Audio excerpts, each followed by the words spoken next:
YTN 뉴스라이더와 함께하고 계십니다. 충남 태안의 주택가 차 안에서 비극적인 소식이 전해졌습니다. 차 안에서 부부와 9살 초등학생 딸이 숨진 채 발견된 겁니다. 부부가 각각 쓴 것으로 보이는 유서도 있었습니다.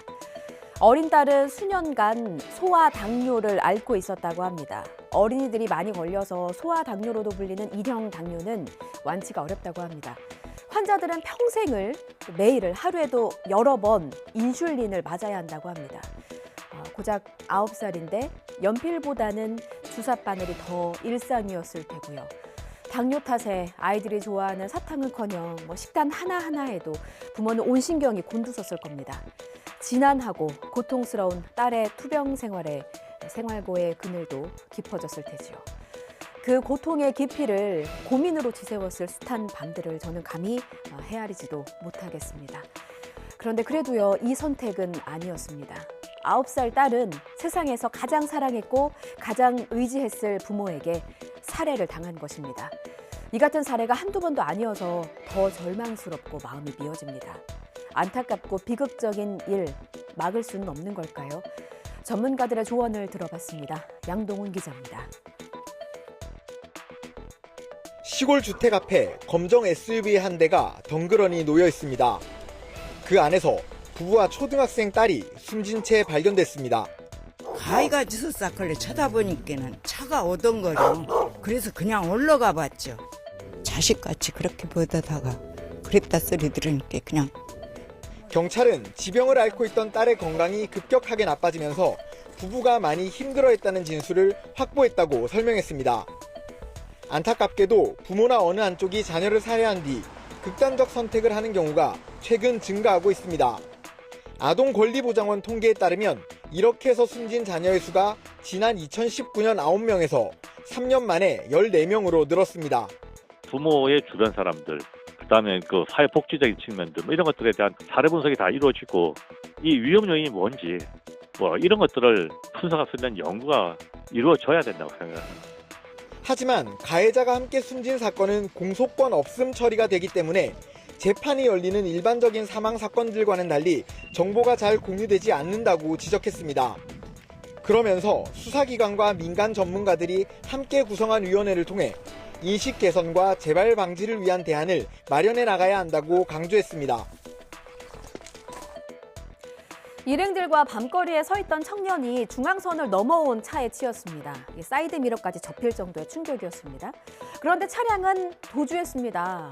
맨정신이라며 사람 친 걸 모를 리 없을 텐데 음주운전이 의심됐고 청년은 당연히 경찰에 신고를 했죠.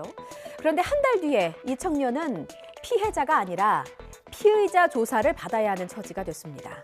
보험 사기가 의심이 된다는 겁니다. 경찰의 주장은 이랬습니다. 피할 수 있었는데도 피하지 않았다.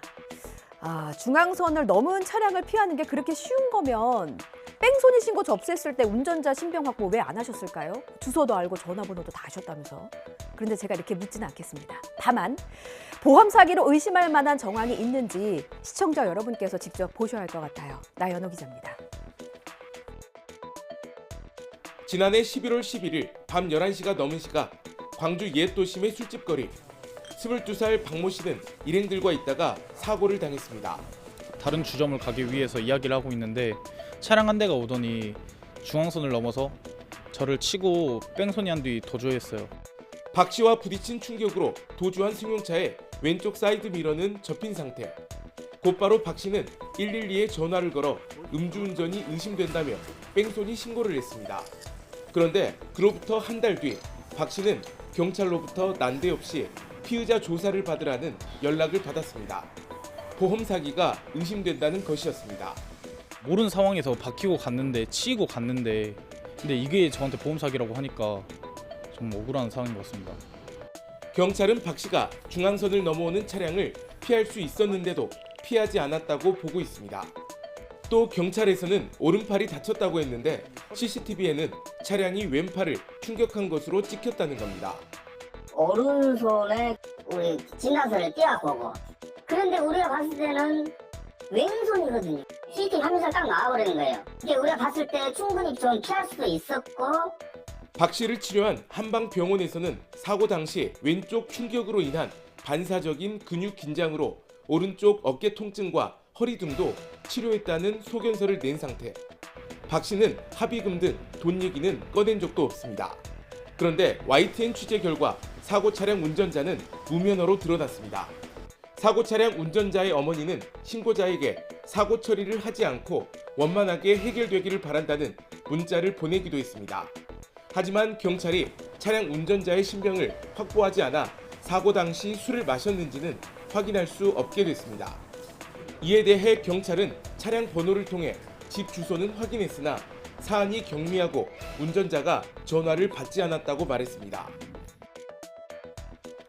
개식용금지법이 국회를 통과했습니다. 세상이 바뀌고 곱지 않은 시선에 질타의 목소리도 높아졌죠. 사 먹는 사람도 파는 사람도 설 자리는 점점 사라졌고 그렇게 우리나라에는 게시장 하나만 남았습니다. 바로 대구 칠성시장입니다. 이제 이곳도 폐쇄 절차에 들어갑니다. 하지만 아직 10곳 정도 영업 중인 가게가 있대요. 이들에 대한 보상과 전원 문제 해결이 관건으로 꼽힙니다. 김근우 기자가 상인들을 만나고 왔습니다. 경기도 성남 모란시장, 부산 구포시장과 함께 국내 3대 게시장으로 불린 대구 칠성시장입니다. 다른 두 시장이 차례로 폐업하면서 국내의 마지막 남은 게시장이 됐습니다. 수십 년 생업을 이어온 업주들은 전업이나 보상 등 생계 대책이 필요하다고 호소합니다. 그럼 뭐 먹고 살란 말이오? 우리 제일 걱정이지 뭐 아이고 뭐 전빵 하나 얻어갖고 장사하도록 어떻게 해줘야 되지 그럼 우리 뭐 먹고 살라고 별꼬라지 다 봤네. 복날마다 찾아오는 반대 집회가 진절머리 나지만 평생 해온 일을 접자니 막막하기만 합니다. 근데 이것도 보상을 해주면 내일 당장을 해도 할 마음 없어요. 근데 뭘 해가지고 먹고 살겠는 게 안 그럽니다. 이 불린 게 자는 거 저녁도 우리 물는 게 뭐라겠네. 저녁도 안 되지. 대부분 고령인 이들이 다른 생업을 찾지 못한다면 결국 음지에 숨어 다시 개고기를 팔 수밖에 없습니다. 그런 만큼 처벌 유예 기간 3년 동안 맞춤형 대책이 필요하다는 지적이 나옵니다. 중앙정부에서 이 보상과 관련한 기본 계획을 수립하도록 되어 있습니다. 기본 계획이 마련이 되면 우리 시는 그에 따라서 전업을 유도하거나 폐업에 관한 지원을 검토하도록 하겠습니다.